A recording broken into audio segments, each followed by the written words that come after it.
Reader! Finally! Today's episode, our very first episode, is about Snow White and the Seven Dwarfs, or Little Snow White, as the Grimms originally called it. Snow White and the Seven Dwarfs was Disney's title for this story. So I'm not gonna lie, I did my research for this video months ago when I was originally going to create and post it. I filmed it, and then a bunch of the files got corrupted, and I went to bed and cried and walked away from the project for a little bit. So I have my notebook here. I'm gonna try and reconstruct all of my thoughts on Snow White and the Seven Dwarfs, Disney's version, versus Little Snow White, the original Grimm's fairy tale. Now, of course, first of all, when I say original, you all know that I don't mean original, because there's no such thing as a original fairy tale unless it's a fairy tale in the literary tradition, which is a whole different thing from the oral tradition that the Grimms were working in. I'll get into a discussion of that in another video. So first of all, for those of you who maybe aren't aware, Snow White and the Seven Dwarfs was not just the first Disney film about fairy tales, it was the first full-length animated feature. Very, very short by modern standards. In the Grimm's version of this story, we get a whole backstory about where Snow White comes from, about how her parents, the king and queen, were childless, how her mother is sitting embroidering, I believe, at her window, and pricks her finger with her embroidery needle, and the blood from her finger drops out onto the snow on the ground. And she thinks to herself, I wish that I had a child whose skin was as fair, who was as fair as the snow, whose lips were as red as that blood, and whose hair was as black as the ebony of the window frame. That's where Snow White's whole, appearance comes from. She has a kid. In the very original, the Jack Zipes translation from the Volume 1 of the Grimm's fairy tales, that's it. And then she grows up and gets pretty, and her mom, not her stepmother, her mom is like, fuck that noise. In later versions, we get the death of the mother, often related to the child's birth, followed by the marriage to the stepmother, the evil queen, the evil stepmother, etc. In Disney's version, they kind of gloss over all of that with a card up front that's like, there's a backstory, but you don't really care, let's get to the action, which I'm kind of okay with. They sort of Cinderella Snow White a little bit and say that the evil queen makes her wear rags and act as a servant for no reason whatsoever. We get one scene where Snow White is in her rags and her clogs. She's wearing clogs, who knows why. And that's the scene where she first meets the prince. Now, there's still a lot wrong with the whole, true love at first sight stuff, but kudos to Disney for at least having the prince meet Snow White before the end of this story. In most versions of this story, the first time he lays eyes on her is when she is already, presumably, a corpse.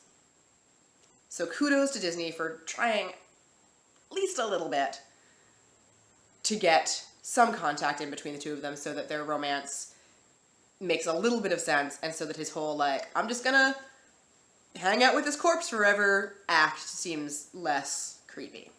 Oh, right, we'll get to that. There's a lot to discuss in this story regarding feminism and, the male gaze, and how everything about this is about how pretty the two women are in relation to one another and pinning each other against each other. But that is a video unto itself, so we're going to set that aside for a little bit. So in the Disney version, next we see is the queen talking to her mirror, finds out that she is not the fairest in the land, that is in fact Snow White, getting persnickety, and gets the huntsman to take her out to the woods and kill her and bring back her heart. In the original, the queen asks for Snow White's liver, which is interesting to me only because she specifically, when she gets the liver, cooks and eats it. I think it's interesting because a liver is a piece of meat that people actually eat. In my version of the tale, one of my versions of the tales that I tell during my show, I have kept the heart, even though she does cook and eat it in my version, because I think that, at least to a modern sensibility, the idea of the heart as sort of the residency of the soul or your source of power, etc., sort of resonates better, that the idea that she would take Snow White's power into herself by eating her heart.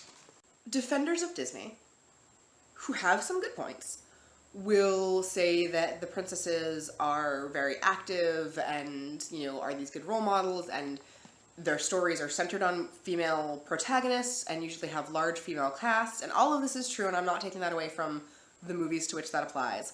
However, in this particular story, Disney actually robs Snow White of some of her agency, of which she had very little to begin with, even in the original Grimms. In the Grimm's version, the huntsman takes her out. She sees that he's, has pulled a knife and is going to kill her, and she begs him for mercy. Please, says, let me go. I will run off into the woods. You will never see or hear from me again. She never has to know I'm not dead. Just let me go. And when she pleads, the huntsman is moved by her beauty, presumably not just her physical beauty, but like the beauty of her soul or whatever, because fairy tales are like that, and lets her go and goes and kills a boar or a pig and brings its heart back to the queen, or its liver back to the queen. In Disney's version, the huntsman, pulls the knife, has the knife in hand, ready to stab her. She's cowering. Oh, no, please don't kill me. Except she doesn't actually fucking say any of that. She just sits there and goes... And the huntsman, I guess, gets a hard-on and gives her her freedom. I don't fucking know what his deal is. I legitimately do not know how someone in this culture that we're talking about, a culture where a queen could just summon her huntsman and be like, hey, go kill this bitch for me. You are moved to defy your queen just because, the girl you were supposed to kill is pretty. She's pretty. That's what she has going for her. She's pretty. So that's that. She runs away. In the Disney version, she has this weird, psychedelic experience in the woods where the trees are monsters or whatever. It's dumb. I think it's meant to add action and to make us feel like, she's in peril and the sense of her distress, etc., etc. And maybe it did in, when they made this movie. Where did they make this movie? It doesn't hold up. If it ever made people feel that way, it does not hold up now. So after her psychedelic trip and her panic attack and whatever else that was through the woods, she suddenly realizes that, oh, fuck, I've lived in a castle my whole life. I have no idea how to fend for myself. What should I do? Good thing my one usable skill outside the castle is talking to animals. They'll tell me how to get by. So the animals, the deer and the birds and the squirrels and shit, are like, oh yeah, there's a house, that way. Just go break in and live there. So she does. The dwarves come home and find her asleep, and they're all, fucking ready to kill her. They're like, there's an intruder in our house, and that is not okay. And then they see her, and she's asleep, and she's lovely, and just like the huntsman, they're like, oh, we can't kill a girl who's pretty. Grumpy is not cool with this woman just, showing up at their house, and that's just a thing that they're all gonna be okay with. But everyone else is like, no, that's cool. It's chill. She cleaned all our dishes and stuff, and she cooked dinner for us, so I guess now she's our servant. And we love her for that. I mean, in fairness, the dwarves in Disney's version lived in squalor. Now, the dwarves in the original Grimms were actually quite tidy, and I have no idea what they got out of this arrangement with Snow White, because while she did cook and clean for them, they were clearly perfectly capable of doing that on their own. But, like the dwarves in Disney's version, went, aw, she's pretty, and kept her around anyway. Fun fact, prior to Disney's Snow White and the Seven Dwarfs, the dwarves were sort of interchangeable. They didn't have individual names or personalities. If you look at illustrations from pretty much any pre-Disney retelling of Snow White, the dwarves are all just identical. They might be wearing different colored shirts, or different colored hats, or maybe one is slightly taller than the other, but they're basically entirely interchangeable. There's nothing noteworthy about any of them. So that explains the change in title from Little Snow White, where she was very much the center of this story, to Snow White and the Seven Dwarfs, where suddenly the dwarves have much more impact on the story and are much more interesting characters in Disney's version. In both the original Grimm's and in Disney's version, the queen goes to her mirror, expecting that it will tell her, yes, you're the fairest in the land once more, gets pissed off when that's not what happens, disguises herself, and goes out to find Snow White, which is apparently a very easy task. I guess it's a very small wood. In the Grimm version, she goes to Snow White 3 times. The first time with a poisoned hair comb, which Snow White brushes through her hair, gets tangled in her hair, she gets poisoned and dies. The dwarves come home, find her, very sad, pull the hair comb out. I say that, I think it's actually the stay laces first. Point is, hair comb, stay laces, she tightens those stay laces way too much, and the girl suffocates and dies, and the dwarves come home and find her and cut open the stay laces, and she takes a deep breath and is alive again. It's only the third time that the evil queen in the Grimm's version shows up to Snow White's door with a poisoned apple. Disney skips the traditional fairy tale set of 3 and goes straight to the poisoned apple. On the one hand, things come in 3s in fairy tales, and what the heck? On the other hand, that's some streamlined fucking storytelling. Even in my version of the story, I go straight to the poisoned apple, although I do mention the stay laces and combs if you are listening. In my version of Snow White, there are a lot of sort of Easter eggs, I guess is the best term, for people who really know the original story well. Otherwise, it's just full of extraneous details. You're like, why do I care that she was browsing a stall full of stay laces and combs? What does that matter? In the Disney version, the dwarves come home, find that Snow White has been poisoned, see the queen still quite nearby, know her for the villain, and, like, chase her off into the woods up to the edge of a cliff when, conveniently, lightning strikes that exact cliff, knocking the queen into the abyss where she is presumably killed.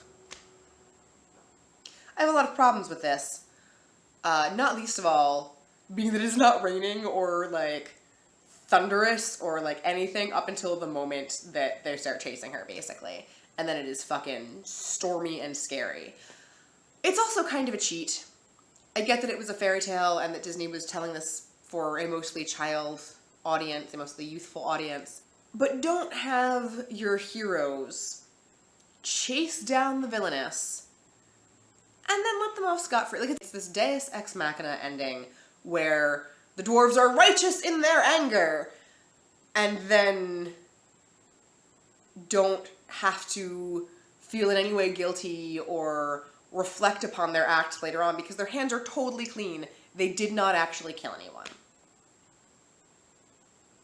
And that's just bad storytelling. Like, good job streamlining things by skipping straight to the apple. Bad job taking agency away from your heroes. In the Grimm's version, they come home having had the stay laces and the comb situation. They, like, examine her thinking there must be something we can remove, something that's been poisoned, something that's preventing her from breathing, something that we can do to fix this. They never find anything. And so, resigned, much like the dwarves in the movie, they put her in a glass coffin. Because that's what you do with corpses that are pretty enough, I guess. In the Disney version, the prince who has been out hunting for his beloved, I saw her once from a distance singing a song, Snow White, finds the dwarves' cottage, finds Snow White, and asks them to lift the lid so he can, say goodbye, basically.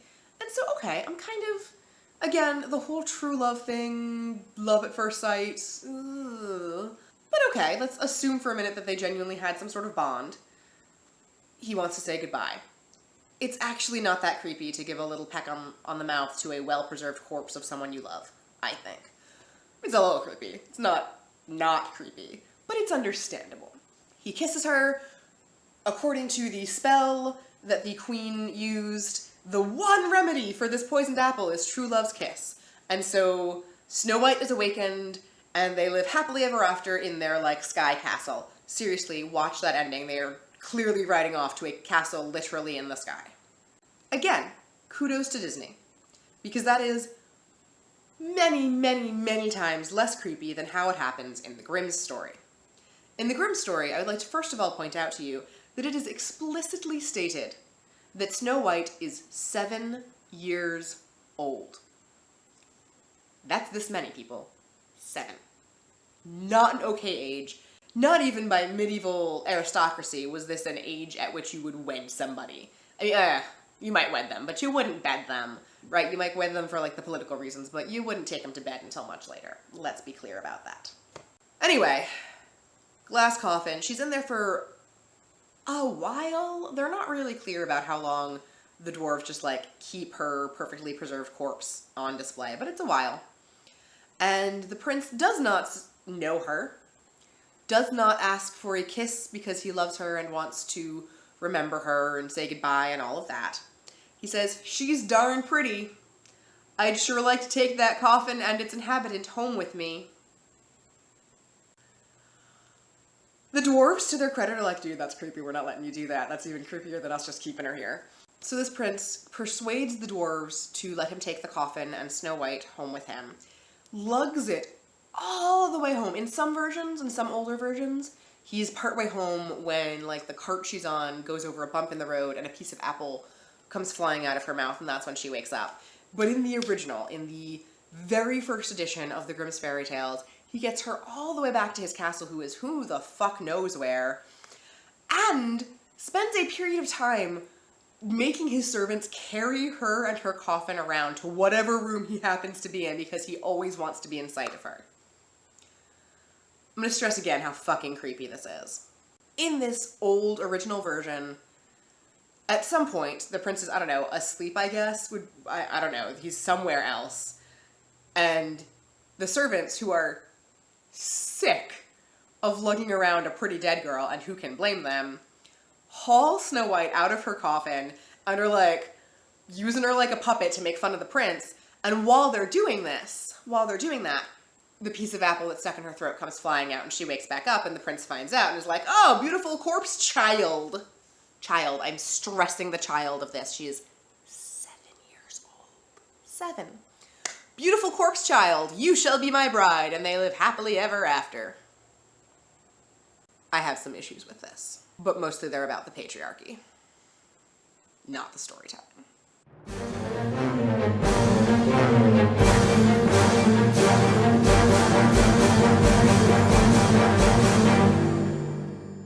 Here's a short list of things that pissed me off about the Disney movie. 1, the voice actress they got to play Snow White.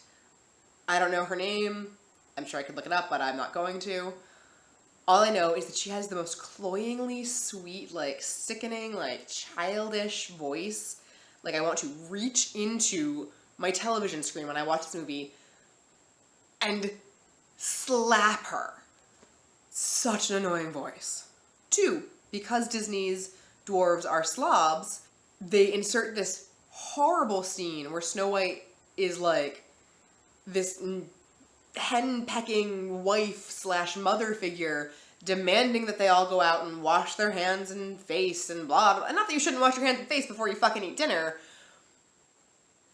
It's the unnecessary gendering of basic hygiene that bothers me. That this is like a woman's thing, being clean.